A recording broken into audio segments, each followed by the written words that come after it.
पर्यायवाची शब्द या फिर अंग्रेजी में सिनोनिम शब्दों के संदर्भ में आप लोगों ने पढ़ा होगा कि ऐसे सारे शब्द जिनके अर्थ समान है, जिनकी मीनिंग समान है, एक ही मीनिंग है, जबकि उस मीनिंग के लिए अलग अलग शब्द अलग अलग सजेशन में उपयोग करे जाते हैं, ऐसे शब्दों को हम सिनोनिम कह देते हैं।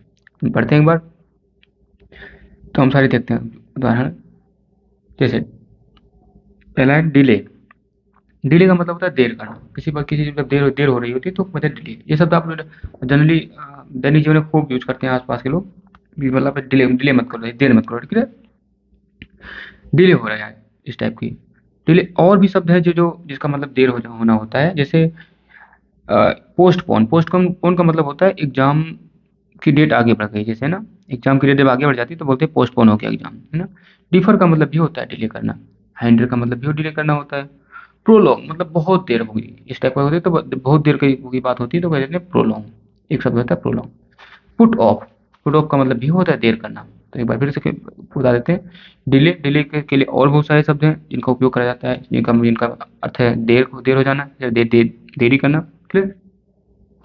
जैसे postpone, differ, hinder and prolong और पुट ऑफ, ऐसे सारे शब्दों को हम उसका मतलब एक ही होता है, डिले, देर करना, क्लियर। करेज। करेज का मतलब होता है साहस, ठीक है, साहस होना, बहादुर होना, ठीक है, ऐसी स्थिति होती है तो बोलते हैं करेज। अन्य शब्द भी है करेज के लिए, साहस के लिए, जैसे बोल्डनेस, है ना। बोल्डनेस का मतलब होता है साहसी व्यक्ति, ऐसा व्यक्ति जिसके अंदर साहस भरा हुआ है। वेलर, वेलर मतलब ये होता है साहसी व्यक्ति। ब्रेवरी, साहसी, है ना, सकते हो। तो करेज के लिए boldness, valour, bravery. Danger, danger का मतलब होता है खतरा, ठीक है, डेंजर का मतलब होता है खतरा। जैसे आप, डेंजर का मतलब होता है खतरा, डेंजर का मतलब होता है खतरा, क्लियर। अब खतरा या फिर खतरनाक स्थिति की बात जब परिस्थिति होती है तो वहाँ पे डेंजर शब्द का प्रयोग करते हैं ना। कई बार जब लोग आसपास में लोग इस शब्द का प्रयोग करा करते हैं ना, जब आतंक की दुनिया होती है ना, जब आतंक की बात होती है, अखबारों में इस शब्द को खूब पढ़ा होगा, टेरर, डेंजर के लिए, कि भाई वहाँ पे बहुत खतरा है, ये वहाँ पे जो है आतंकवाद की स्थिति है, तो वहाँ पर टेरर शब्द का प्रयोग आपने खूब पढ़ा होगा, है ना? वो आपको यूज होगा, अखबारों की दुनिया में खूब सुना होगा, न्यूज़पेपर में सुना होगा। फियर, फियर मतलब होता है डर, है ना, डर, है ना, यहाँ पर भी खतरा जैसी स्थिति होती है। पैनिक, ये आप जब कोरोना वायरस जब फैला था तो उसके संदर्भ में पैनिक जैसे स्थिति अखबारों में खूब पढ़ी होगी ना, ये शब्द खूब घूम रहे थे अखबार में और न्यूज में, खूब घूम रहे थे कि भाई डोंट बी पैनिक, है ना, ज़्यादा पैनिक नहीं होना है, इस टाइप की बातें हो रही थी। पैनिक मतलब ये होता है खतरा या फिर डर की स्थिति, है ना। ड्रीड, ड्रीड में भी खतरा खतरा होता है, अलार्म जैसी सिचुएशन ना भैया, कि बहुत खतरनाक स्थिति में हो गई है, अलार्म जैसी स्थिति बन गई है, ठीक है, तो वहाँ पर भी इसका मतलब भी वो खतरा होता है। तो डेंजर के लिए बहुत सारे शब्द प्रयोग करे जा सकते हैं, जैसे terror, fear, panic, dread and alarm. Accept, accept का मतलब होता है स्वीकार कर लेना। स्वीकार कर लेना मतलब होता है कि भाई जो जैसी भी चीज़ें हैं उसको हम स्वीकार करते हैं, ठीक है, तो एक्सेप्ट होता है, एक्सेप्ट। एक्सेप्ट के लिए और बहुत सारे शब्द हैं, ठीक है, जिनका मतलब स्वीकार करना होता है, जैसे रिसीव, रिसीव कर लिया आपने, किसी चीज़ को ले लिया है ना, उसको आप कहते हो स्वीकार कर लिया, है ना। जैसे आप जब किसी पार्सल वार्सल आता है तो वहाँ पे रिसीविंग होता है ना, कि रिसीव कर लिया, ठीक है, आप फीस जमा करते हो तो वहाँ पे फीस रसीद मिलती है तो उसको रिसीविंग कहते थे ना, आपने प्राप्त कर लिया, ठीक है, एक्सेप्ट कर लिया, सहमत हो गया। एग्री का मतलब होता है भी सहमत होना। जनरली आप ये लोग बातचीत के दौरान इस शब्दों का प्रयोग करते हैं, आई एग्री विथ यू, ना, मैं आपकी इस बात से सहमत हूँ, ठीक है। एसेंट मतलब भी होता है सहमति होना, सहमति शो करना, ठीक है, आप सहमति होना कि भाई मैं सहमत हूँ इस चीज़ से, क्लियर। एडमिट, एडमिट का मतलब ये होता है सहमति, है ना। अस्पतालों के संदर्भ में खूब यूज होता है ना अस्पताल की दुनिया में, कि भैया वो एडमिट हो गया, मतलब उसने सहमति स्वीकार कर ली ना, स्वीकार कर लिया दवाई करवाने के लिए, क्लियर। अगेन कॉन्फ्रेंस, कॉन्फ्रेंस में भी होता है सहमति। तो एक्सेप्ट के कई सारे शब्द हैं। एक्सेप्ट का मतलब होता है स्वीकार करना, इसके लिए कई सारे शब्द हैं, जैसे receive, agree, assent, admit and confess. इसके अलावा भी और शब्द हैं, ठीक है, लेकिन इनमें से काम चलाया जा सकता है, ठीक है। जैसे अगला है गिव अप। गिव अप का मतलब होता है छोड़ देना, है ना, जैसे कई बार सुना होगा नेवर गिव अप शब्द, शब्द ये खूब मोटिवेशन की दुनिया में चलता है ना, कि भाई हारने का नहीं है ना, छोड़ने का नहीं है। गिव अप, गिव अप के लिए छोड़ने के लिए और बहुत सारे शब्द हैं अंग्रेजी में, जैसे क्विट, क्विट मतलब होता है छोड़ देना, है ना, जैसे ना कई बार नशा छोड़ने के संदर्भ में सब ये सब प्रयोग किया जाता है कि ये नशा छोड़ देना, क्विट इट, है ना, इसे छोड़ दो। फोरसेक मतलब भी होता है छोड़ देना, ठीक है। एब एब्डिकेट मतलब भी होता है छोड़ देना, ठीक है, कि भाई ये चीज़ें छोड़ दो, इस टाइप की स्थिति होती है, तो वहाँ पे मतलब छोड़ता है। तो गिव अप के मतलब होता है छोड़ देना, उसके लिए अलग अलग शब्द है, जैसे क्विट, क्विट मतलब भी छोड़ता है, फोरसेक और एब्डिकेट। उसके बाद आता है किडनैप, है ना। किडनैप, किडनैप का मतलब होता है जब आपने ये सब सुना होगा कि जो लोग पकड़ ले जाते हैं पैसे वैसे के लिए, है ना, फिरौती मांगने के लिए लोग ऐसे फिल्मों की दुनिया में इसे खूब सुना होगा ऐसे शब्दों को, कि किडनैपिंग हो गई या किडनैप हो गया, पैसे पैसे मांगने के लिए, फिरौती के लिए। तो किडनैप मतलब होता है चुरा लेना, भगा ले जाना, पकड़ लेना, ठीक है, जबरदस्ती पकड़ ले जाना, ठीक है, ऐसी स्थिति होती है, तो वहाँ पे किडनैप शब्द का प्रयोग करते हैं ना, जैसे, ठीक है। इसके लिए और भी बहुत शब्द हैं, जैसे रनिंग अवे।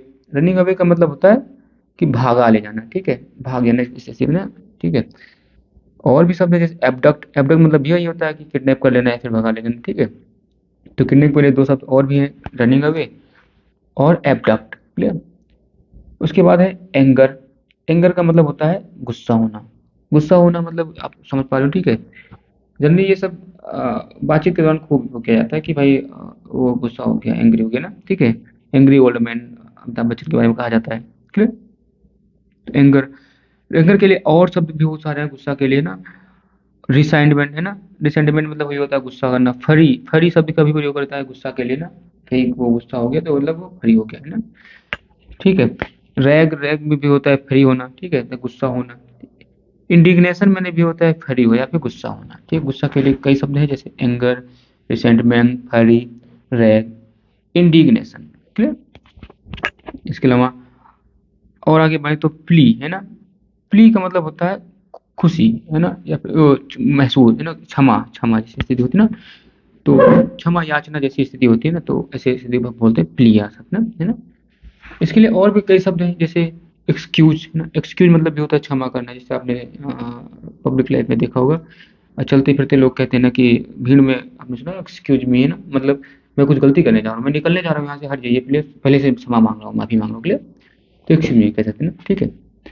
रिग्रेट, रिग्रेट मतलब ये होता है कि माफ करना, माफी मांग लेना, ठीक है, क्षमा मांगना, क्लियर, याचना करना। पैराडॉन मतलब भी होता है ना। एपोलॉजी, एपोलॉजी का मतलब भी होता है क्षमा याचना, क्लियर। यह इसका मतलब भी होता है। तो प्ली कह सकते हो क्षमा याचना के लिए कई शब्द हैं जैसे एक्सक्यूज, रिग्रेट, पैराडॉन और एपोलॉजी, ठीक है। अगला शब्द है एरोगेंस। एरोगेंस मतलब होता है गुस्सा, घमंड करना, है ना, घमंड जैसी स्थिति हो तो बोलते हैं एरोगेंस, है ना, बहुत एरोगेंट व्यक्ति है ना। ऐसे व्यक्तियों के लिए और भी शब्द प्रयोग किया जाता है जैसे प्राइड, है ना, प्राइड मतलब घमंडी टाइप का ना, ठीक है, एरोगेंट हो तो घमंड हो गया, ठीक है, घमंड जैसी स्थिति। इसके लिए और शब्द है जैसे हाई माइंडेड, है ना, ठीक है, और हार्टिनेस, ठीक है। इंसोलेंस, इंसोलेंस मतलब ये होता है घमंड करना, ठीक है। अन्य शब्द, अन्य शब्दों के संदर्भ में देखिए, एसेंट, एसेंट मतलब होता है चढ़ाना जैसी स्थिति ना, चढ़ना, ये भी कह सकते हो ऊपर की ओर चढ़ना, है ना, ऐसी स्थितियों के लिए एसेंट शब्द का प्रयोग करते हैं। उसके लिए और भी शब्द जैसे लिफ्ट, लिफ्ट करना मतलब ये होता है लिफ्ट करा दे टाइप की, है ना। एलिवेशन, आपने एलिवेशन शब्द आपको अपना मैथ में पढ़ा होगा, मैथ में हाई स्कूल के मैथ में पढ़ा होगा, एंगल ऑफ एलिवेशन ना, उन्नयन कोण के संदर्भ में, ऊपर की ओर जब कोण होता है तो बोलते हैं उन्नयन कोण या elevation, angle of elevation. Elevation मतलब ये होता है ऊपर की ओर चढ़ना, ठीक है। राइज माने भी उठना होता है, उठना या चढ़ना, है ना। तो एलिवेशन मतलब उठना या चढ़ना। इसके लिए अन्य शब्द है लिफ्ट, एलिवेशन, राइज, ठीक है, एसेंट। उसके बाद अगला है वार। वार का मतलब होता है युद्ध, युद्ध जैसी स्थिति होती है वहां पे कह देते हैं वार, वार शब्द का प्रयोग करते हैं ना, तो वार, क्लियर। वार के लिए यानी युद्ध के लिए और बहुत सारे शब्द प्रयोग है जैसे इनकाउंटर, इनकाउंटर अभी न्यूज के संदर्भ में यूपी में खूब इस बात की का कह सकते हो चर्चा थी इस बात, इस शब्द की, कि इनकाउंटर, है ना, वो फला अपराधी का इनकाउंटर हो गया, उसका इनकाउंटर हो गया, मतलब वहां पे युद्ध जैसी स्थिति, मारधाड़ जैसी स्थिति बनती है, लड़ाई झगड़ा की स्थिति बनती है, क्लियर। ऐसे कॉन्फ्लिक्ट भी, कॉन्फ्लिक्ट का मतलब यही होता है कम्बैक्ट, कम्बैट मतलब ये होता है युद्ध करना, है ना। क्लैश, घर में क्लैश होता है ना, भाई वहाँ पे युद्ध जैसी स्थिति है, क्लैश, है ना, ठीक है। फाइट, फाइट मतलब ये होता है लड़ाई झगड़ा। बैटल माने भी होता है युद्ध करना, है ना, युद्ध जैसी स्थिति होती है तो वहाँ पे बैटल शब्द का प्रयोग करा जाता है, क्लियर। तो वार के लिए यानी युद्ध के लिए तमाम सारे शब्द हैं जैसे वार, इनकाउंटर, कॉन्फ्लिक्ट, फाइट, है ना, क्लैश वगैरह वगैरह। अगेन हैंडसम, हैंडसम जनरली आप बातचीत के दौरान आपस में लोग यूज करते हैं ना, इसमें भाई आप जो लोग सुंदर दिखते हैं बहुत ज़्यादा ना, उनके लिए शब्द प्रयोग किया जाता है कि भाई आप ना, आप हैंडसम दिखते हो। क्लियर? यू लुकिंग हैंडसम, ठीक है, you look, your look is handsome कह सकते हो ना, ठीक है, आपका लुक जो है वो हैंडसम है। सलमान खान के लिए ऐसा खूब कहा जा सकता है कि अब है तो है, क्या कर सकता है कोई, है बात नहीं।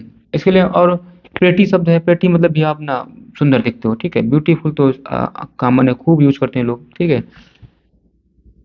चार्मिंग, चार्मिंग मतलब वो भी होता है जब शौक के स्तर पर सुंदरता की बात होती है ना, तो वहाँ पे कह देते हैं चार्मिंग, है ना, बहुत ही चार्मिंग, उनका वो चार्म बहुत ही बड़ा है, कह सकते हो ना।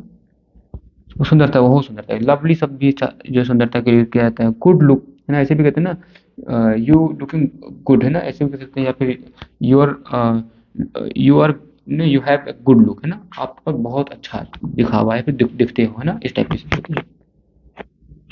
अगेन नेक्स्ट है इन्वेजन। इन्वेजन शब्द का मतलब होता है आक्रमण, है ना।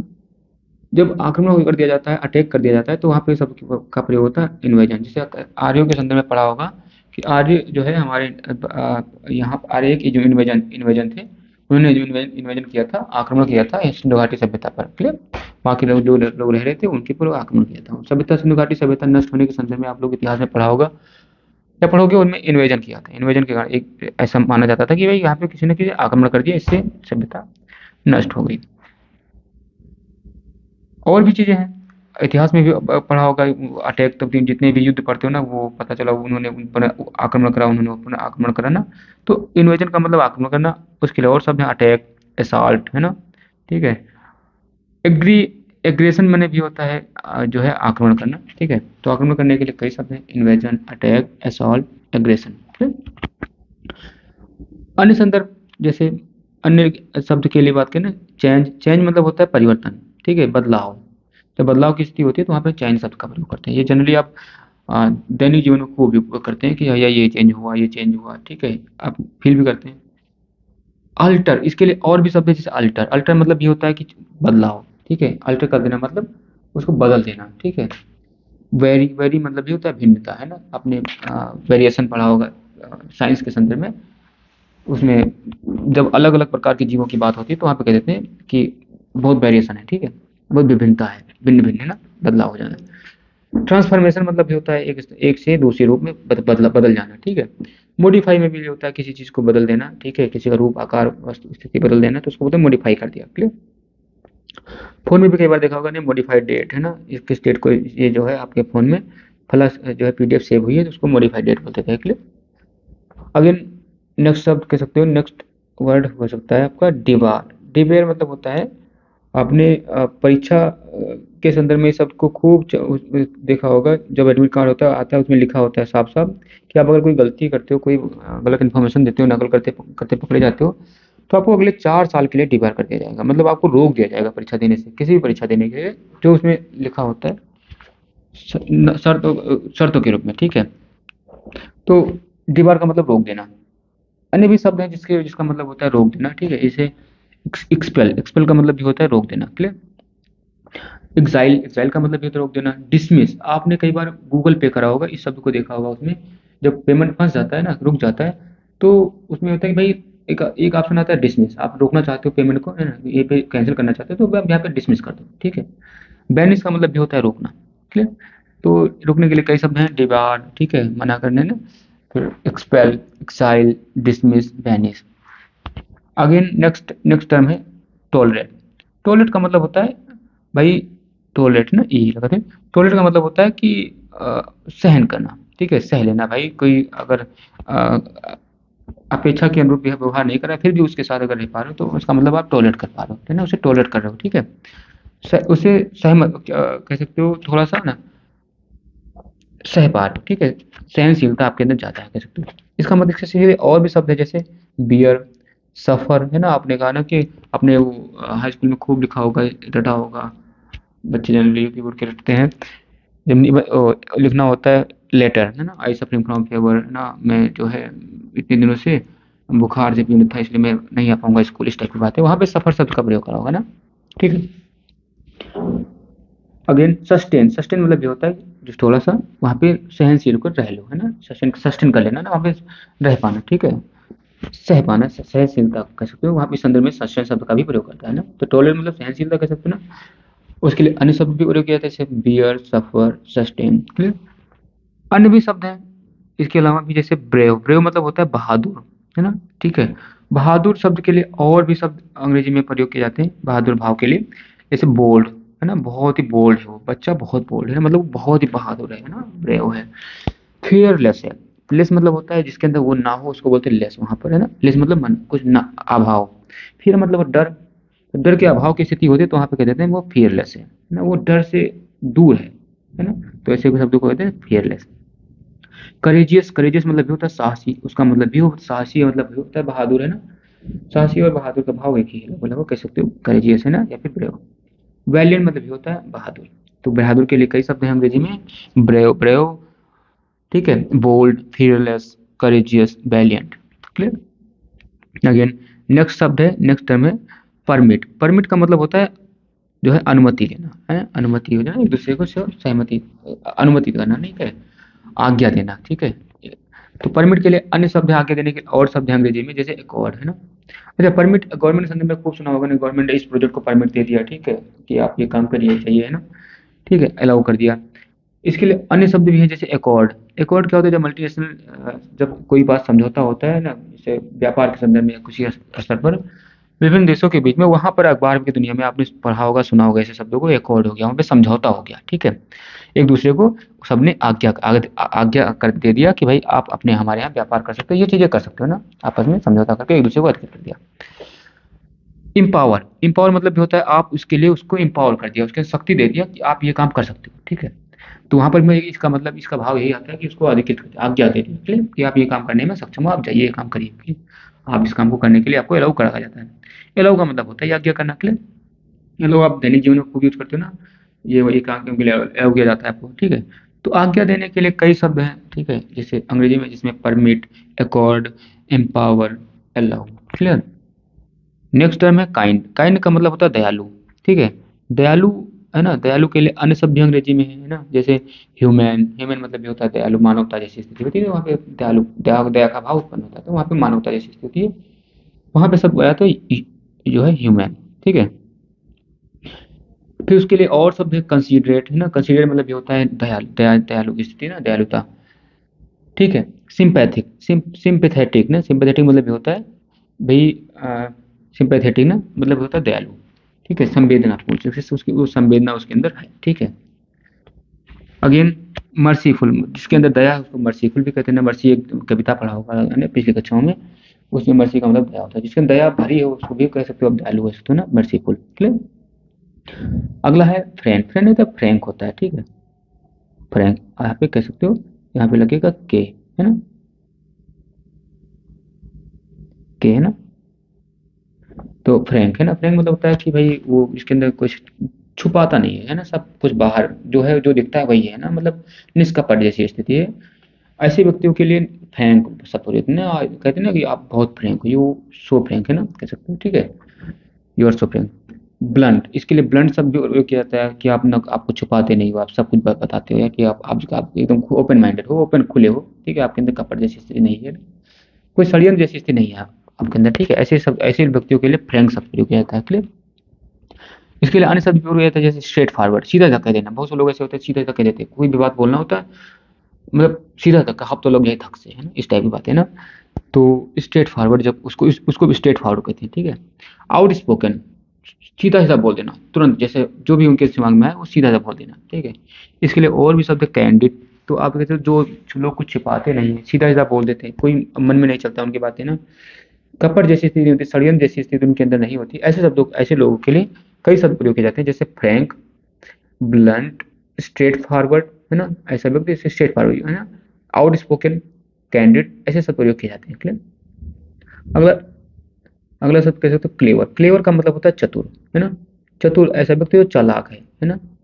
अब चालाक है तो उसके लिए और भी बहुत सारे शब्द, अच्छा चालाक, ये क्लेवर शब्द आप ना लोमड़ी के संदर्भ में खूब उपयोग जाता है, बहुत सारी कहानियां पढ़ा होगा उसमें, चालाक क्लेवर में, क्लेवर लोमड़ी के बारे में आपने खूब पढ़ा होगा। क्लियर। और वहां पे ये सब प्रयोग किए जाते हैं क्लेवर जैसे, है ना, सब, ठीक है। क्लेवर शब्द के लिए और बहुत सारे शब्द हैं जो यूज करे जाते हैं, ठीक है, जैसे क्राफ्टी। क्राफ्टी मतलब होता है कि बनावटी, है ना, वो ऊपर से कुछ और वैसे ना, आप अंदर से कुछ और, बाहर से कुछ और नजर आते हैं ना। आपने वो गाना सुना है, नहीं सुना है, है ना? आपने गाना सुना होगा कि आप अंदर से कुछ और, बाहर से कुछ और नज़र आते हैं, है ना? कि पग घुंघरू बाँधना ना चित, इस टाइप में वहाँ पे मतलब बनावटी जैसी ना, ठीक है? आप आपका तो लगता है बस यही सपना, राम नाम जपना, पराया माल अपना, मतलब आप जो बाहर से दिखते हो that not real structure of sleep ना, आपका वो रियल चेहरा नहीं है जो आप बाहर से दिखते हो। ऐसे लोगों के लिए प्रयोग किया जाता है क्राफ्टी, है ना? बनावटी शब्द, है ना? और भी शब्द है जैसे श्रीवुड, है ना? श्रेड श्रेड या फिर ट्रिकफुल, बहुत ही ट्रिकी है, अपना काम बना ही लेता है ना, ठीक है? अपना उल्लू सीधा कर ही लेता है, ऐसे सब लोगों के लिए ट्रिकफुल प्रयोग किया जाता है ना। अगेन प्रोटेक्टर, प्रोटेक्टर मतलब होता है भाई कि भाई वो जो है, जब जो सुरक्षा करता है, जो सपोर्ट करता है, उसके लिए प्रोटेक्टर शब्द का दिया जाता है ना, वो सुरक्षक है ना, रक्षक। तो प्रोटेक्टर आप आसपास में खूब ऐसे शब्दों को अपने देखा होगा, सुना होगा, ठीक है? प्रोटेक्ट के संदर्भ में अगला, अब प्रोटेक्टर यानी सुरक्षा, जो सुरक्षा करता है उसके लिए और भी बहुत सारे शब्द हैं, है ना? जो सब है ना, मदद करता है, सहायता करता है, सुरक्षा करता है, ठीक है? ऐसे लोगों के लिए और शब्द प्रयोग किया जाता है जैसे डिफेंडर, है ना? डिफेंडर, डिफेंडर हो गया, सपोर्टर हो गया, ठीक है?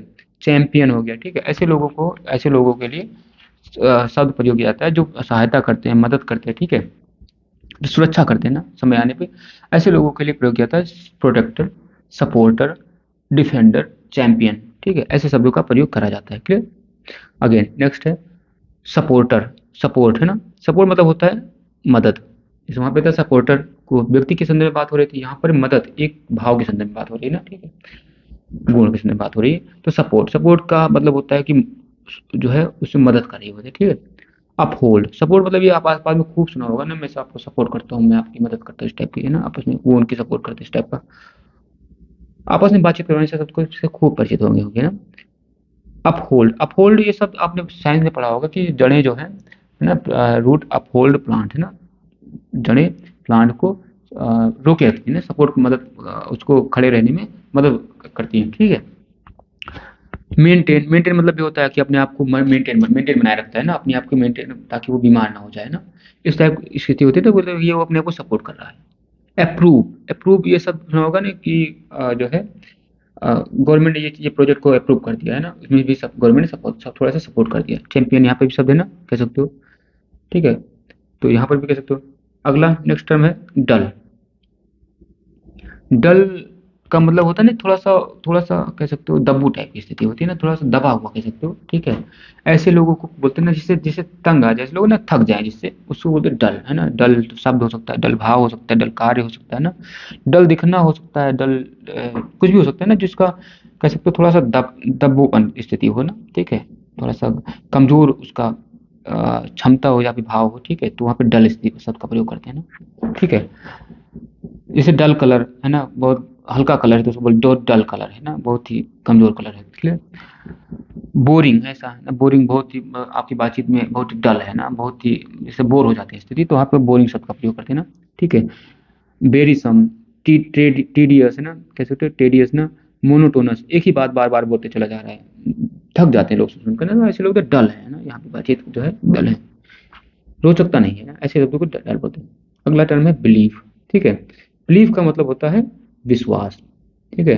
फेथ, फेथ माने भी विश्वास, अच्छा बिलीफ शब्द का आपस में बातचीत के दौरान खूब सुना होगा, इस सब ना, मैं इसमें बिलीव करता हूँ ना, धर्म के मामले में भी खूब सुना होगा कि भाई मैं उनमें विश्व बिलीव करता हूँ, मैं अल्लाह में विश्व बिलीव करता हूँ, मैं भगवान में बिलीव करता हूँ ना, अलग अलग स्थिति में अलग अलग लोग जिसको जैसा समझा दिया गया वो वैसा उसी को फॉलो करता है, उसी बात को मानता है, ठीक है?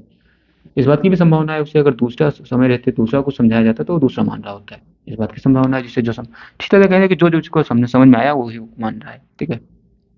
अगेन बिलीफ यानी मानने के लिए अलग अलग शब्द और भी अंग्रेजी में प्रयोग किया जाता है, जैसे विश्वास के लिए, जैसे होप, होप मतलब भी होता है, जैसे मैं आशा करता हूँ ना, इसका मतलब आप, मैं विश्वास करता हूँ, I hope you will pass in your exam में से ना, आप अपने एग्जाम में पास हो गए, मैं आशा करता हूँ, इस टाइप की स्थिति बन सकती है ना। होप शब्द जब फ्यूचर के संदर्भ में लोग खूब प्रयोग करते हैं ना, कि मैं आशा करता हूँ, मैं विश्वास में, मुझे विश्वास है ना, ठीक है? इस टाइप की स्थिति। ट्रस्ट माने भी विश्वास होता है, ट्रस्ट मतलब जो आपस में बातचीत के दौरान लोग यूज करते हैं, ठीक है? एक दूसरे पर भरोसा जताने के लिए, भरोसा शब्द का के लिए लोग प्रयोग करते हैं ट्रस्ट, है ना, ठीक है? इसके लिए और भी शब्द है कॉन्फिडेंस, है ना, अपने आप पे विश्वास की बात आती है तो वहाँ पे कॉन्फिडेंस की शब्द का प्रयोग करते हैं, ठीक है? अपनी नहीं कहते कि मैं अपने आप पे ट्रस्ट करता हूँ, नहीं, मैं अपने आप पे कॉन्फिडेंस करता हूँ ना, तो मुझे अपने आप पे, लेकिन उसका मतलब भी होता है अपने आप पे विश्वास करना, ठीक है?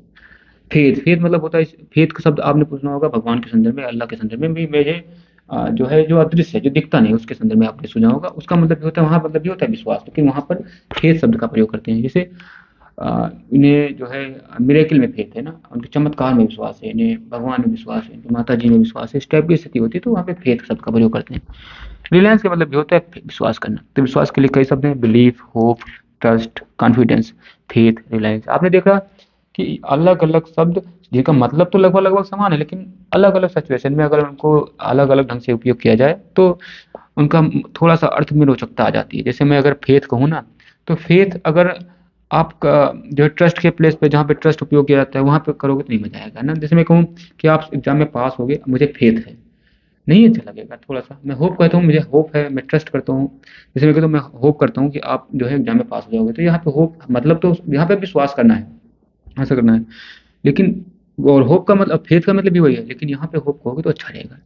जब आप कहते हो भगवान में विश्वास है, भगवान पर भरोसा है, ठीक है, भगवान की आशा है, आस है ना, तो वहां पर अगर आप होप करोगे, मैं भगवान पे होप करता हूँ ना, तो नहीं अच्छा रहेगा ना। तो मतलब तो सबका सेम है, लेकिन शब्द की थोड़ा सा कह सकते हो अलग अलग संदर्भों में अलग अलग यूज कर लिया जाए तो ज्यादा अच्छा रहेगा। क्लियर? इसीलिए शब्द पर्यायवाची शब्द पढ़ना चाहिए, ठीक है। अलग अलग खूब शब्दों का भंडार होगा, आप ना अपनी बातों को ढंग से रख पाओगे ना। जैसे मैं कहोगे मुझे भगवान पर ट्रस्ट है, कम अच्छा होगा भगवान, मुझे भगवान पर फेथ है, मुझे ऊपर वाले पर भरोसा है। तो भरोसा ट्रस्ट माने भी होता है और भरोसा फेथ माने भी होता है। तो कह सकते हो भगवान के लिए शब्द जो है, भरोसा के लिए जब फेथ शब्द का प्रयोग करोगे तो कहोगे भैया ये सही बात है, ठीक है, अच्छा लगता है, सही शब्द है इस संदर्भ में।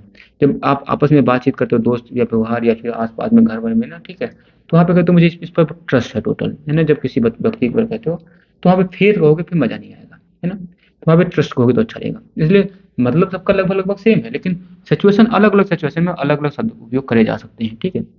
इसीलिए पढ़ते हैं हम अलग अलग शब्द ना, ताकि हमारी शब्द शब्द की पावर बढ़ जाए, ठीक है, शब्द के स्तर पर हम अमीर हो जाए, हमारी अपने सही बात को सही तरीके से सही शब्द के द्वारा कह सकें। क्लियर? अगला नेक्स्ट टर्म है साइलेंट। क्लियर? साइलेंट का मतलब होता है शांति, एकदम से शांत एकदम वातावरण, जहाँ पर कोई चिल्लाहट जैसी स्थिति ना हो। आप ठीक से पढ़ाई कर सको, ठीक से बातें कर सको, ठीक से अपने बारे में सोच सको, है ना, सिचुएशन के बारे में सोच सको, कल्पना कर सको, ऐसी स्थिति को बोलते हैं शांत, है ना।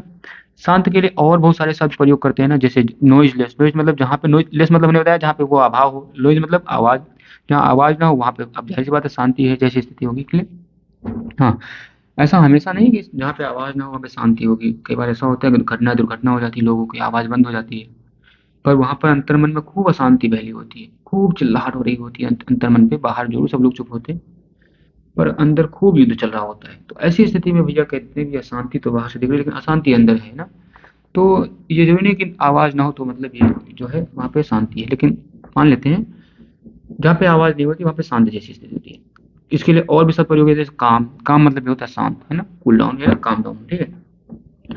अगेन मोशनलेस, जहाँ पे कोई गति ना हो, सब आराम से बैठे हैं, सब कोई बातें नहीं कर रहा है, कोई हाथ पैर नहीं हिला रहा है, तो वहाँ पे कह सकते हो अभी शांति है। क्लियर? स्टिल, वहाँ पे अभी भी वही स्थिति है तो वहाँ पे कह देते हैं भैया कोई कोई जो है बदलाव नहीं हुआ, शांति है, शांत है। पीसफुल, पीस मतलब होता है शांति, फुल मतलब भरा हुआ, जहाँ पे शांति से भरा हुआ चीज है वहाँ पे कोई पीसफुल। क्विट है ना, क्विट मतलब क्विट मतलब ना, क्विट मतलब भी होता है शांति, है ना।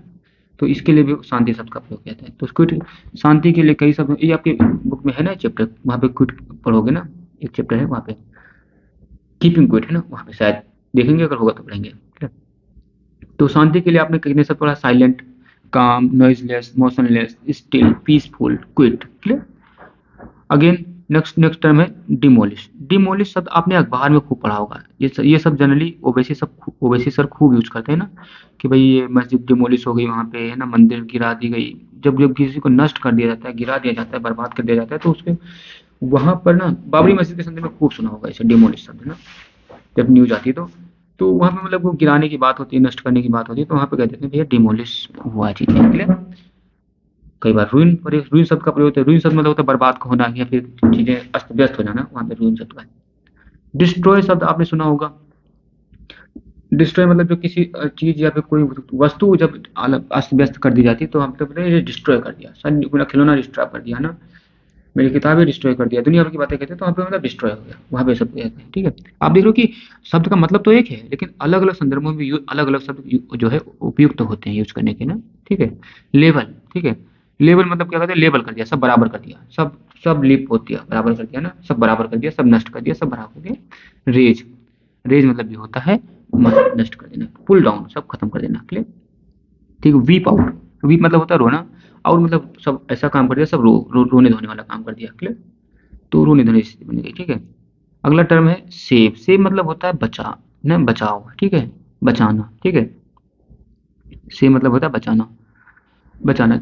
अब बचाना के लिए, और जैसे आपने देखा ये शब्द होता है कि पैसे बचाने के संदर्भ में लोग खूब यूज करते हैं, सेव मनी है ना, अपना कुछ पैसा बचाओ, ठीक है। और रेस्क्यू, इसके सेव बचाने के लिए और बहुत सारे शब्द उपयोग करे जाते हैं ना। अब जब कई बार होता है कि कोई आपदा आती है, बाढ़ वाढ़ आती है, तो वहाँ पे कोई टीम आ जाती है, जो बाढ़ राहत टीम आ जाती है वहाँ पे भैया, लोगों को जो फंस गए हैं उसमें उसमें रेस्क्यू चलाती है, अभियान चलाती है ना, उसको बचाने के लिए ना, बचाओ अभियान चलाती है, उसको बोलते हैं रेस्क्यू। बचाओ वहाँ पर भी हो रहा है, ठीक है। फिर उनको निकाल लेती है, उनको फ्री कर देती है, लिबरेट कर देती है, उसको फ्री बोलते हैं ना, फ्री मतलब स्वतंत्र कर देती है। तो शब्द है अलग अलग, मतलब तो एक ही है, लेकिन अलग अलग संदर्भों में यूज करने, अलग अलग शब्द यूज कर दिया जाए तो थोड़ा सा अच्छा हो जाता है। जैसे हमने बताया था जल और पानी के संदर्भ में, जब हवन कर रहे हो तो वहाँ पे आप पानी का प्रयोग नहीं करोगे, पानी शब्द का प्रयोग, वहाँ पे आप जल शब्द का प्रयोग करोगे। इसीलिए हम पर्यायवाची या सिनोनिम का प्रयोग करते हैं, याद करते हैं, ठीक है, ताकि हमारे शब्दों के स्वर खूब मजबूत हो जाए, सही जगह पर सही शब्दों का प्रयोग कर सकें, जबकि उनका अर्थ समान हो, ठीक है। डिफेंड, डिफेंड का मतलब ये होता है बचाओ, जब अपने आप को बचाते हैं तो वहाँ पे हम कहते हैं कि हम जो है डिफेंड शब्द का प्रयोग करते हैं, जैसे ना डिफेंड योर सेल्फ है ना, अपने आप को बचा रहे, बचाना, ठीक है, बचाओ, ठीक है। अपने जब जैसे मान लो कोई आपको कोई तर्क वितर्क करता है, तो तर्क वितर्क के बातों बातों में अपने आप को डिफेंड करने लगता है व्यक्ति ना, बचाने लगता है, वहाँ पे कहते हैं भैया वहाँ डिफेंड शब्द का प्रयोग करते हैं।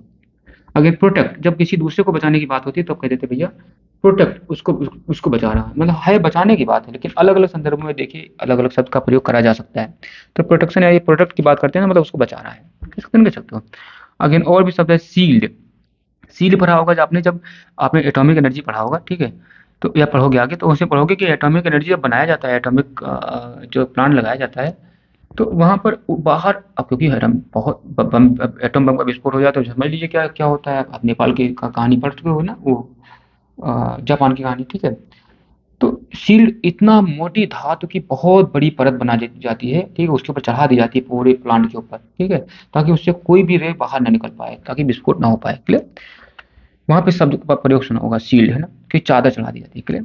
कवरिंग, प्रोटेक्ट करने के लिए, सेव करने के, बचाने के लिए। तो आपने देखा बचाने के लिए कई शब्द हैं, लगभग उनका अलग अलग संदर्भ में उपयोग किया जाना उपयुक्त होता है, क्लियर। तो बचाने के लिए कौन कौन शब्द है, सेव, प्रोटेक्ट, रेस्क्यू, लिबरेट, ठीक है, and free, defend, protect, shield, ठीक है। फॉरगिव, फॉरगिव मतलब होता है, फॉरगिव का मतलब होता है माफ कर देना, ठीक है। भैया किसी को अपना आगे बढ़िए, टाइम बर्बाद ना करिए, अपना काम करिए जल्दी से, कम समय है, उम्र धीरे धीरे निकली जा रही है, ठीक है। आप समय रहते थोड़ा अच्छा कर लोगे तो अपने लिए, परिवार के लिए, सबके लिए थोड़ा सा फर्ज निभाने में सक्षम हो जाओगे, वरना आपको मरने में थोड़ा सा तकलीफ होगी कि भैया मैंने जीवन में कुछ कर नहीं पाया, क्लियर। इसलिए जल्दी से लोगों को या फिर अपने आप को या फिर किसी संदर्भ में जो भी हुआ हो, सब किनारे, और नेक्स्ट अपना काम करना स्टार्ट कर दिया मन लगा के, है ना। इसलिए आपने फार्ग्यू शब्द का प्रयोग खूब किया, आसपास में अपने आप से बातें करने के संदर्भ में यूज करा होगा, किसी के संदर्भ में बात करके उसको भैया मैं फार्ग्यू कर दिया, ठीक है। ओवरलुक, ओवरलुक मतलब होता है भैया कि आगे देखिए, अब आगे देखिए, माफ कर दिए जाइए, है ना, छोड़िए सब बातों को, क्या रखा है ना, जाति में धर्म में क्या रखा है ना, अब छोड़ दीजिए, माफ कर दिए, आगे बढ़िए, ओवरलुक, आगे देखिए, ठीक है, ठीक है। सी फॉरवर्ड, टोलरेट, टोलरेट मतलब ये होता है कि भैया सह लीजिए थोड़ा सा, आप माफ करने में, क्षमा करने में, इस बात की निहित है भाई आपने कुछ ना कुछ सहा है, वो आप, वो जो चीज़ आपको नहीं, आपके साथ नहीं होनी थी वो हुआ है, इसको आप सह पा रहे हो, तभी इसका मतलब हुआ कि आप उसको माफ करना, इसके में निहित है, माफ करने में निहित है कि आपने कुछ सह लिया है ना, अपने अंदर दबा लिया चीज़ों को कुछ, है ना। तो टोलरेट का मतलब सहनशील होता है, उसको फार्ग्यू के शब्द में उपयोग करा जा सकता है, ठीक है, ठीक है। जब दो लोग, दो या तीन आपस में लोग सोसाइटी में, क्या समाज के बीच में रह रहे हो, या फिर आप दो लोगों के बीच में लड़ाई झगड़ा की बात है, तो वहाँ पे कहते थे भाई थोड़ा टॉलरेट करो, थोड़ा सा बीच में सहो, है ना, सहनशीलता नहीं होगी तो कभी साथ में नहीं रहा जा सकता, क्योंकि हर व्यक्ति में कुछ ना कुछ, कुछ नुकसान होता है, कुछ गलती होती है, कुछ कुछ ना कुछ अच्छाइयाँ होती है, कुछ ना कुछ बुराइयाँ होती हैं, कंप्लीटली 100% कोई नहीं मिल सकता है ना, ठीक है। व्यक्ति, क्योंकि व्यक्ति व्यक्ति है, वो भगवान नहीं, क्लियर। अगला, और भी शब्द प्रयोग किए जाते हैं, है ना, फॉरगिव के लिए, क्षमा करने के लिए, ठीक है। एक्सक्यूज है ना, एक्सक्यूज हमने बताया ना कि भाई कहीं पहले जब आप कहीं भीड़ में जाते हो तो पहले पहले बोल देते हो एक्सक्यूज मी, मतलब इसका मतलब हट जाइए, मेरे से कुछ गलती होनी, मैं गलती करने जा रहा हूँ, ठीक है, ठीक है, मैं पहले ही क्षमा मांग रहा हूँ, ठीक है। पर्यटन, पर्यटन मतलब यही होता है, ठीक है, ये मुझे लगता है एक बार पढ़ चुके हैं क्या, मुझे दिमाग में आ रहा है। चलिए कोई बात नहीं। अगेन नेक्स्ट शब्द है लीव। लीव मतलब होता है भैया छोड़ देना, ठीक है, जाने देना, है ना।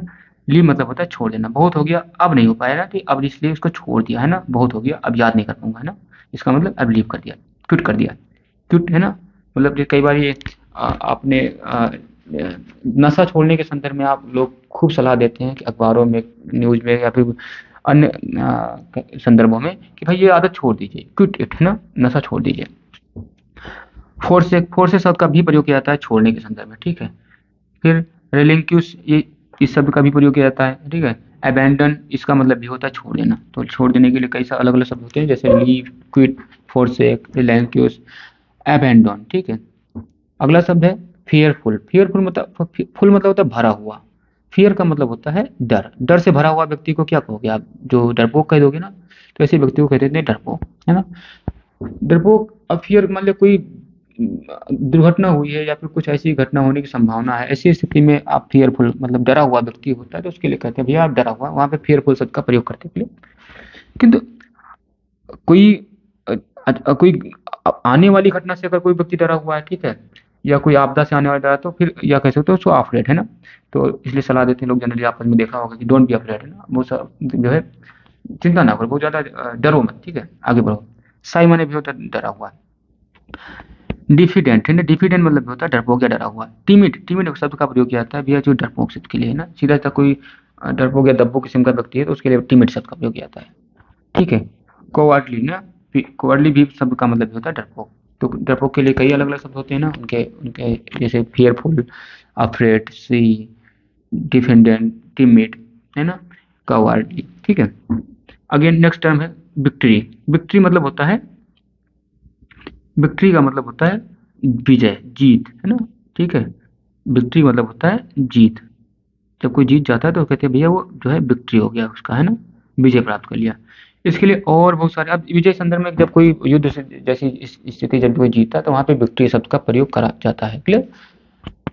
और भी चीजें हैं जैसे कंक्विस्ट, है ना, कंक्विस्ट शब्द भी है, उसका मतलब भी होता है जीत, है ना, ठीक है।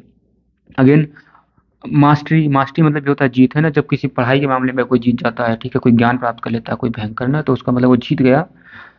हर क्षेत्र, जीवन का हर क्षेत्र युद्ध है ना, कहीं कहीं भी जीतो ना, कि हारो या फिर जो भी करो। तो मास्टरी पढ़ाई के मामले में, शिक्षा के मामले में जब कोई जीत जाता है तो कह सकते हैं किसी कौशल को सीख लिया ना, जीत गया, इसका मतलब वहां पर सब प्रयोग किया जाता है, मास्टरी शब्द का प्रयोग किया जाता है, क्लियर। अचीवमेंट, अचीवमेंट कुछ चीज प्राप्त कर लिया, कोई चीज पैसे जीत लिया या फिर कहीं, हाँ, कुछ और चीजें प्राप्त कर लिया, कुछ चीजें, है ना, खरीद लिया वगैरह, तो कह सकते हैं ये अचीव कर लिया, है ना। कोई पद प्राप्त कर लिया तो कि उसको बोलते हैं अचीवमेंट, है ना, वहां पर भी जीत की स्थिति बनती है, तो ट्रम्प, ट्रम्प मतलब होता है जीत की स्थिति होती है, क्लियर। अगला टर्म है यूनिक, है ना। यूनिक का मतलब होता है वो व्यक्ति, वो चीज या वो वस्तु जो और कहीं ना हो, चाहे वो गुण जो अन्य कहीं ना हो, उसे बोल देते हैं वो यूनिक है, वो पृथ्वी पर केवल अकेला है ना। ऐसे शब्दों के लिए व्यक्तियों के लिए जनरली यूनिक शब्द का प्रयोग करते हैं ना, यूनिक वर्च्यू है, इसलिए व्यक्ति बहुत यूनिक है, इसके अलावा इसके इसके इसके अंदर जो गुण है वो अलग नहीं है, ठीक है। बहुत सारे लोगों के लिए ऐसे शब्द का प्रयोग करा गया है, ठीक है, जैसे महात्मा गांधी हो गया, है ना, उनके गुणों के आधार पर कह दिया जाता है वो यूनिक पर्सन थे, ठीक है। विवेकानंद, स्वामी विवेकानंद के संदर्भ में कहा जाता है, ठीक है। अन्य चीजें होती है, ठीक है, जैसे आप फिर जो थ्योरम पढ़ते हो, थ्योरम अपने आप में यूनिक होती है मैथ में, ठीक है। अलग अलग संदर्भ में यूनिक का शब्द आता है। रेयर, रेयर शब्द, रेयर शब्द मतलब भी होता है जो अन्यत्र नहीं हो, केवल अकेला हो ना, बहुत मुश्किल से मिलने वाला शब्द। रेयर शब्द का प्रयोग आपने ब्लड में पढ़ा होगा, ब्लड पढ़ते वक्त कि भाई वहां पे ये शब्द बहुत रेयर ब्लड ग्रुप है ना, ये वाला ब्लड ग्रुप, ये पूरी दुनिया में केवल एक ब्लड ग्रुप है, इस टाइप की चीज बोल देते हैं, क्लियर। या फिर कुछ चीजें जो नहीं मिल पाती ना, बहुत बहुत मुश्किल से मिलती है, उनको बोलते हैं वो रेयर है। ऐसा कहीं कहीं पे देखने को मिलता है, ठीक है। जैसे आपने देखा खजूर देखा होगा कभी, खजूर शाखाओं में बटी हुई नहीं होती है, खजूर हमेशा केवल सिंगल होती है ना, खजूर का पेड़, वो उनमें शाखाएं नहीं होती है, तो अगर कहीं मिल गई शाखा वाली खजूर तो कह देते हैं खजूर का पेड़, तो वहाँ कहते हैं बहुत रेयर की स्थिति है, क्लियर। अनकॉमन, कॉमन मतलब होता है जो हर जगह पाया जाए, है ना। अन मतलब होता है नहीं, जो हर जगह नहीं पाया जाए उसको बोलते हैं अनकॉमन। सबका मतलब वही है जो जो केवल अकेला है, बहुत मुश्किल से मिलने वाला है, उसको बोलते हैं यूनिक। जैसे मैचलेस, मैचलेस का मतलब होता है कि इससे इससे इसका जोड़ नहीं है ना, ये बेजोड़ है, ऐसा शब्द का प्रयोग किया जाता है। तो बेजोड़ के लिए यूनिक, रेयर, अनकॉमन, मैचलेस शब्द का प्रयोग करा जाता है, क्लियर। अगला शब्द है स्ट्रगल। स्ट्रगल शब्द मतलब होता है संघर्ष करना। संघर्ष की स्थिति होती है जब जैसे जब जनरली पढ़ाई के दौरान या फिर कोई काम के दौरान या फिर कुछ अन्य संदर्भ में जो जिसको पाने के लिए थोड़ा-सा समय से ज़्यादा मेहनत करना पड़ता है, रुकना पड़ता है, इंतज़ार करना पड़ता है, या फिर कह सकते हो मेहनत करने में थोड़ा-सा खलता है, फिर भी मेहनत करना पड़ता है, तो वहाँ पे जो एहसास होता है उसे स्ट्रगल कह देते हैं। क्लियर? ठीक है, अगर मेहनत करने में मज़ा आ रहा है, रास्ते में मज़ा आ रहा है, ठीक है, आपको चलने में मज़ा आ रहा है, तो वहाँ पे स्ट्रगल की स्थिति नहीं होती है, वहाँ पे आनंद की स्थिति होती है। क्लियर? जैसे किसी को पढ़ने में मज़ा आ रहा है, तो उसका वहाँ पर स्ट्रगल दूर से दिखता है, स्ट्रगल कर रहा है, पर वो मज़ा ले रहा है, समझ लीजिए ना, स्ट्रगल उसे स्थिति में। स्ट्रगल मतलब होता है संघर्ष करना, ठीक है, उसके अलावा और भी शब्द होते हैं जिसका मतलब होता है संघर्ष करना, जैसे फाइट। फाइट का मतलब होता है लड़ाई झगड़ा, है ना, इस टाइम लड़ाई झगड़ा के संदर्भ में जो किया जाता है कि भाई फाइट हो रही है, लगातार फाइट होती चलेगा, संघर्ष की स्थिति बनी हुई है। बैटल युद्ध, युद्ध, अब युद्ध के संदर्भ में इसका प्रयोग किया था, वहां पर भी स्ट्रगल संघर्ष की स्थिति होती है, इसलिए स्ट्राइफ, है ना, ये हो गया स्ट्राइफ, ठीक है, वहां पर भी संघर्ष की स्थिति होती है। इंडीवर, इंडीवर मतलब भी होता है संघर्ष। संघर्ष के लिए अलग अलग शब्द है, अलग अलग सिचुएशन में अलग अलग शब्द उपयोग किया जाता है अंग्रेजी में, जैसे स्ट्रगल, फाइट, स्ट्राइक, स्ट्राइफ, है ना, बैटल, इंडीवर। क्लियर? अगला टर्म है पावरफुल। पावरफुल का मतलब होता है बहुत ही पावरफुल, मतलब पावर मतलब शक्ति, फुल मतलब शक्ति से भरा हुआ, ऐसे व्यक्ति जिसके अंदर शक्तियां भरी हुई है ना, पूरा भरा हुआ है शक्ति, ऐसे व्यक्ति को कहते थे पावरफुल व्यक्ति, है ना। ठीक है, जनरली एक व्यक्ति के संदर्भ में उपयोग किया जाता है पावरफुल ना। इस पावरफुल के लिए और बहुत सारे शब्द हैं, जैसे माइटी। माइटी मतलब होता है जिस बहुत ज्यादा जो है शक्तिशाली, है ना। जनरली ईश्वर के संदर्भ में उपयोग किया जाता है, ये बहुत अलमाइटी, अलमाइटी कार्ड में मतलब सबसे ज्यादा शक्तिशाली व्यक्ति, है ना, सबसे जो है सबसे ज्यादा सर्वशक्तिमान अलमाइटी कौन है? भगवान, है ना, भगवान के संदर्भ में उपयोग करा जाता है ऐसा, है ना, या अल्लाह है, जो भी कह सकते हो, जो भी जिसका मानना है मान लीजिए। अगला रोबस्ट। रोबस्ट मतलब भी होता है पावरफुल, शक्तिमान, ठीक है। स्टडी, स्टडी मतलब भी होता है शक्तिमान, ठीक है, शक्तिशाली। स्ट्रॉन्ग मतलब भी होता है शक्तिशाली, ना, जब किसी काम करने में कोई मजबूत हो या फिर कुछ दिखाने, कुछ उठाने में मजबूत हो, तो वहाँ पे स्ट्रॉन्ग शब्द का प्रयोग करते हैं ना। ठीक है, शब्द तो है अलग अलग, उनके मतलब तो समान है, लेकिन अलग अलग संदर्भों में उनका अलग अलग उपयोग किया जाना उपयुक्त होता है। अगले अगला शब्द है स्ट्रेट। स्ट्रेट का मतलब होता है सीधा सीधा, सीधी सीधी जब बात करते हैं तो वहाँ पे कह देते हैं भैया स्ट्रेट है, चीजें सब कुछ क्या है, स्ट्रेट है ना, मतलब सीधा सीधा है। ठीक है, ऐसे स्टेट के लिए और बहुत सारे शब्द प्रयोग किए जाते हैं, जैसे डायरेक्ट, जब जब सीधे सीधे बातें होती है ना, जैसे जब कोई खड़ा है लंबा लंबा ना, तो वहाँ पे कहते थे भैया ये स्ट्रेट, खंबा कैसा खड़ा है, स्ट्रेट खड़ा है, ठीक है, वहाँ पर कहते थे स्ट्रेट शब्द का प्रयोग करते हैं।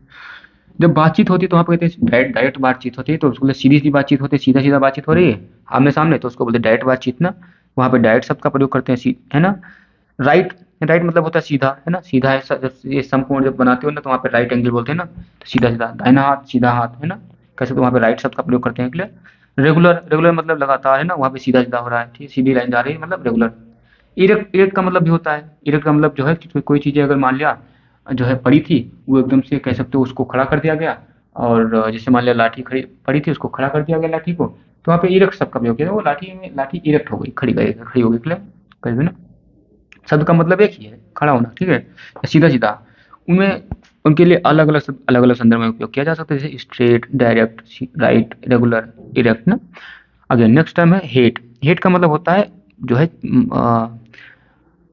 घृणा करना, ठीक है, नफरत करना, इस टाइप की स्थिति होती है, तो कह देते हैं भैया हेट की स्थिति है। ठीक है, इसके लिए और बहुत सारे शब्द हैं ना। हेट जनरली इस रिश्तों की दुनिया में खूब प्रयोग करते हैं ना लोग। डिसलाइक, डिसलाइक का मतलब होता है जिसे मैं पसंद नहीं करते हैं लोग, है ना, जैसे मान लिया कुछ कुछ खाने के संदर्भ में या फिर कुछ चीज़ों के वस्तुओं के संदर्भ में डिसलाइक शब्द का प्रयोग किया जाता है, लाइक, डिसलाइक, ठीक है। डिटेस्ट, डिटेस्ट मतलब जब कोई स्वाद के संदर्भ में होता है, जिसे जिसे पसंद नहीं आता है जैसे खाने पीने में, तो उसको बोलते हैं डिटेस्ट, अच्छा मजा नहीं आ रहा है इसको खाने में, ये हमें पसंद नहीं, इस टाइप की बातें होती है, तो वहाँ पे नफरत जैसी स्थिति, तो वहाँ पे बोलते हैं डिटेस्ट। ठीक है, डिस्पाइस, है ना, डिस्पाइस मतलब भी होता है जो है नफरत करना, या फिर उसे ना देखने की इच्छा होना, ना ना सुनने ना समझने की इच्छा हो, इस कारण में मतलब यही होता है। ठीक है, तो आपने देखा हेट के लिए अलग अलग शब्द है ना, जैसे हेट, डिसलाइक, डिटेस्ट, डिस्पाइस और स्कॉर्न। क्लियर? रिजेक्ट, रिजेक्ट का मतलब भी होता है जो है जो है इग्नोर कर देना, ठीक है, उसको इग्नोर ना कहिए, रिजेक्ट का मतलब होता है उसको अ, छोड़ देना, है ना, इसको उसको निकाल देना, इस टाइप की स्थिति होती है ना, तो उसको बोलते हैं रिजेक्ट करना। क्लियर? अपोज करना, अपोज करना मतलब भी होता है रिजेक्ट करना, ठीक है। रिफ्यूज मतलब बाहर से कहीं से निकाल दिया गया है, ठीक है, जैसे आपने रिफ्यूजी नाम सुना होगा, शरणार्थी, है ना, वो कहीं से निकाल दिए गए अपने देश से, इसीलिए जहाँ के वो रह रहे थे वहां से निकाल दिए गए, बाहर आकर रह रहे हैं, इसलिए उनको बोल देता है, दिया जाता है, रिजेक्ट कर दिए गए कहीं ना, ठीक है। तो ऐसे डिनाई कर देना, मना कर देना, ठीक है, उसका मतलब भी रिजेक्ट करना, क्लियर। कंट्राडिक्ट कर देना, ठीक है, तो इन सब का मतलब होता है रिजेक्ट, क्लियर। रिजेक्ट के लिए अलग अलग शब्द हैं, ओपोज, ठीक है, डिनाई, रिफ्यूज, कंट्राडिक्ट, क्लियर। फिर कहे कंडेम, कंडेम का मतलब होता है एक्यूज, कर्स, है ना, सेंस्योर, डिनाउंस, है ना, ठीक है। कंडेम मतलब होता है कि भाई कोर्ट ने कंडेम कर दिया, ठीक है, अवमानना, है ना, उसने कुछ जो है अवमानना कर दिया तो उसको बोलते हैं कंडेम, है ना। एक्यूज का ना, उसके लिए अलग शब्द और भी शब्द है ना, एक्यूज, है ना। जैसे कोर्ट का की बात अगर नहीं मानते हो, इसका मतलब कोर्ट का कंडेम करा आपने ना, ठीक है, उसका अवमानना कर दिया आपने। तो ऐसे शब्दों के लिए एक्यूट, कर्स, है ना, फिर सेंस्योर, है ना, सेंस्योर शब्द का प्रयोग करते हैं, डिनाउंस प्रयोग करते हैं ना, ठीक है। अगेन नेक्स्ट टर्म है डिस्क्राइब, डिस्क्राइब मतलब होता है चीजों को व्याख्यायित कर देना, जैसा ऐसा खोल देना। कोई बात आपके पास है, पूरी तरह से उस बातों को व्याख्या कर देना, बता देना, वर्णन कर देना, उसके लिए कहते हैं शब्द होता है डिस्क्राइब करना। जब आप सवाल लिख रहे होते हो तो ये सवाल आपको आता है डिस्क्राइब फला, क्वेश्चन फला इन डिटेल, डिटेल में उसके शब्द को वर्णन करिए, बताइए। शो करना भी माने भी होता है, वर्णन करना, बताना, दिखाना, ठीक है, इसका मतलब ये होता है। लेकिन ये सब प्रयोग किया जाता है जब किसी बात को दिखाने के लिए होता है, तो वहाँ पे वही कहते हैं पूरी तरह से वर्णन कर देना चीज़ों को। डिपिट कर देना, डिपिट मतलब होता है सब बातें कह देना, बोल देना, ठीक है। जब बोल देने की स्थिति होती है वहाँ पे सब कुछ वर्णन करना होता है, तो वहाँ पे कहते हैं डिपिट शब्द का प्रयोग करते हैं। फिर वो होता है पोर्ट्री, है ना, पोर्ट्रे, पोर्ट्रे मतलब ये होता है जो है वर्णन करना। एग्जिबिट, एग्जिबिट मतलब ये होता है कि वर्णन करना, क्लियर, ठीक है। यहाँ पे जो है चीजें, तो जब आपने देखा वर्णन करने के लिए अलग अलग शब्द है, डिस्क्राइब, शो, डिपिक्ट, प्रोटेक्ट, है ना, एग्जिबिट। इन सब का अलग अलग शब्दों संदर्भों में अलग अलग उपयोग किया जाना उपयुक्त होता है, क्लियर। तो आप इसको हमने रिपीट कर दिया ना, आपने देखा एक बार हम व्याख्या कर देते हैं, दूसरी बार हम उस शब्द को रिपीट कर देते हैं। जैसे हमने एक बार व्याख्या कर दी, हेट मतलब ये होता है, और उसके बाद में उसके लिए और शब्द किस संदर्भ में, किस सिचुएशन में ये सब प्रयोग किए जाते हैं, अलग अलग शब्द, ठीक है, जबकि उनका मतलब एक ही होता है, ठीक है। उसके बाद हमने एक बार फिर से रिवीजन कर, याद कर पाने के लिए मैंने एक बार फिर पूरे पूरे शब्द एक साथ बोला है, हेट, डिसलाइक, डिटेक्ट, डिस्पाइस, स्कॉन, ताकि आपके पास एक बार मतलब समझ में आ जाए, दूसरी बार आपको एक बार रिवीजन हो जाए। एक बार इसको लगाइएगा, ईयरफोन का यूज करिएगा, साउंड का उपयोग करिएगा, मोबाइल में लगा के रख दीजिएगा, जिससे जब आप मनन कर रहे हो तो वैसे काम कर रहे हो तो जहाँ पर कान का उपयोग नहीं किया जा रहा है, ऐसी जगह पर आप लगा के मोबाइल में लगा दिया, अपना काम करते जा रहे हो और आपको याद होता चला जा रहा है। आप लगातार इस चीज़ों को सुनोगे बार बार, तो आप शब्दों के स्तर पर खूब धनी हो जाओगे। मैं आपको जब ग्रामर पढ़ाऊंगा तो आपको इस बात का खूब एहसास दिलाऊंगा, या फिर एहसास ऐसा हो जाएगा आपको कि इसके शब्द पर पकड़ है, उसको ग्रामर पढ़ने की, उसको नियम रटने की जरूरत नहीं पड़ेगी, ठीक है। आप इसको सुनिएगा बार बार, ठीक है, आपके एग्जाम में फायदा होगा, लाइफ में फायदा होगा, चीज़ों को समझने में फायदा होगा, अपने ज्ञान को पूरी तरह से डिलीवर करने में फायदा होगा, समाज में यार यहाँ रह रहे हो आसपास में अपनी बातों को कह पाने में सक्षम होगे, लोगों की बात को समझ पाने में सक्षम होगे। टोटली एक आपका सद पूरी तरह से आपका इंप्रूवमेंट हो जाएगा, क्लियर। अब इसका उपयोग करिए।